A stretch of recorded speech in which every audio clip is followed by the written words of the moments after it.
Hi, fine, thank you. I'm Arlan Brunson with Brunson Brothers Media Group, and I'm interviewing all the candidates for the U.S. Senate race here in Utah, all parties. And we just want to show you, and the plan is for it to be a gift to all the residents of Utah so they can see the full choice. So, how are you? I'm well. How are you? Doing great, thank you.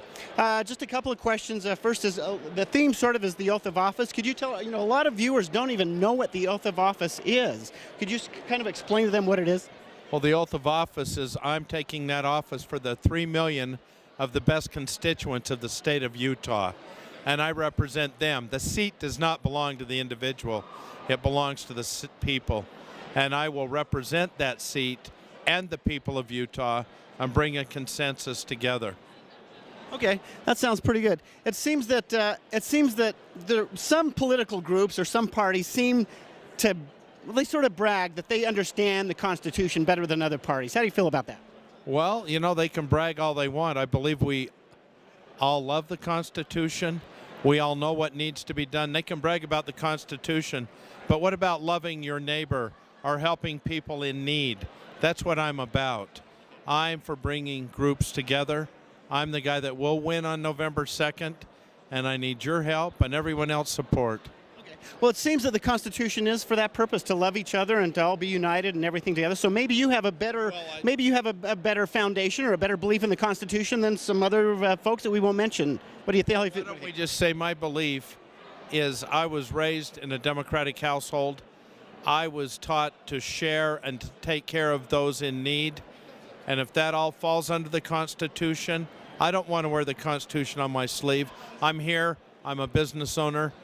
I'm in public service, all because of the Constitution.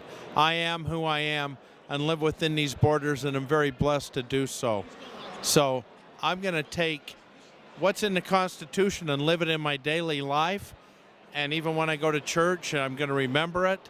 But as you just brought up, they like to say this and love thy neighbor, but do they always do it? I'm not sure.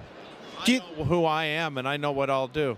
When you were a child, were you forced to share? I think a lot of kids were forced to share their toys and their goods with. To share. I've never been forced. Oh, it was voluntary. Good. It was voluntary.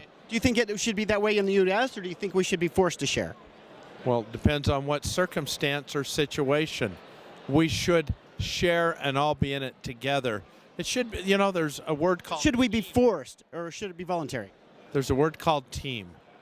And when it feels right, and it's within the legal parameters, that's what we're supposed to do. That sounds great. What would you say would be an instance where we shouldn't be forced to do something that may be good? When we're forced to do something that may be good. Perfect example is right now I'm chairman of the Department of Alcohol. I'm forced not to give people licenses that really have local consent and have the right from their municipalities. They want to hire people. But we have a quota system in this state. It should go away because we are America, and I believe under the Constitution we all have the freedom to choose what we want to do. So that's got us handcuffed right now. That's a good example. I have friends that drink and they come to Utah and they complain about the drinking laws and all the restrictions, and I say, hey, it was Utah that defeated Prohibition. So you should be thankful and grateful to us Utahns here for allowing everyone in this country to drink. How do you feel about that? I feel we were the state that did that. We're also a wise state that chose to have it under state control. Through that, we can put $360,000 a day net profit into the general fund. I'm grateful for your tourist friends that come because I know the locals aren't drinking all of that. Great. What would you like to say that would set you aside from all the other candidates with all the other parties? The reason that everyone, even Republicans and Constitutional Party, everyone should vote for you. What would you say to them? That's an easy one. I have Republicans and independents coming to me all the time. I want to get the Democratic Party behind me, but I want to, again, as I've said, reach across the aisle, take care of people's needs. I can communicate. I can bring the people together. I am the one that will win on November 2nd and can bring the groups. I'm the one, and that's why they should vote for me, because I know who I am and what I want to represent. It goes back to your original question. That's the seat of the people. How are the polls doing for you? Are they showing you in favor? I'm not believing in polls. I haven't done any polls. Right now, I'm going on the feel and the pulse of the communities in Utah that I've been to throughout the last year. and the movement is growing. I feel very confident about it.